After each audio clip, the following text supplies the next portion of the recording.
নবীর আদর্শে আদর্শবান। আল্লাহর রসুল আমাদেরকে ভালোবাসে। এই জন্যই শুরু দিন থেকে মৃত্যু লগ্ন পর্যন্ত চোখের পানি বন্ধ হয় না। যেদিন প্রথম ওহী আসছে মুদ্দাসসির, প্রথম ওহী ইকরা, এটা আল্লাহ রসুলের ব্যক্তিগত ওহী, ওনার ব্যক্তিগত, ওনার জন্য, উম্মতের জন্য প্রথম ওহী আসছে মুদ্দাসসির। ওহী আসতে দেরি, চোখ দিয়া পানি ঝরতে দেরি করে নাই।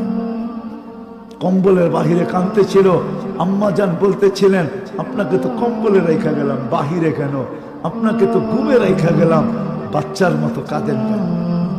বলছে ওই ফেরেশতা আসছে আবার, বলছে ইয়া আইয়ুহাল মুদ্দাসসির কুম ফাআনদির রাব্বাকা ফাকাব্বির সিয়াবাকা ফাতাহহির ওয়ার রুজদা ফাহজুর ওয়ালা তামনুন তাস্তাকসির ওয়ালি রাব্বিকা ফাসবির।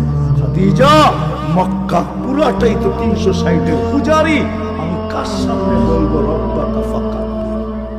এক রবের কথা কাকে বলবো? আম্মা জান বুকে নিয়ে বলছিলেন, আনতা আউয়ালা দাঈ আনা আউয়ালা মুজিবা। কেউ মানুক আর না মানুক, আমি তো আপনাকে চিনি, আমি মানবো, আমি শান্ত হন, আমি। ওই দিন থেকে চোখের পানি ছিল। যখন দুনিয়া থেকে চলে যেতেছেন তখনও চোখে পানি। জিবরিল জিজ্ঞাসা করছে, আতাবকি ওয়া আনতা ইলা রাফিকিল আলা? এখনো কাঁদেন? আল্লাহর সান্নিধ্যে তো চলে যাবেন এক্ষুনি, আল্লাহ তো অপেক্ষমান, কাঁদেন? বলছে নয় ফ্যামিলির জন্য কাঁদি না, হাসান হুসাইনের জন্য কাঁদি না, আলী ফাতেমার জন্য কাঁদি না, উম্মতের জন্য কাঁদি। কেন? এক প্রশ্নের জবাব এখনো বাকি। ফামাল লিবাদি লি উম্মতি, আমার পরে উম্মতকে কে দেখা রাখবে?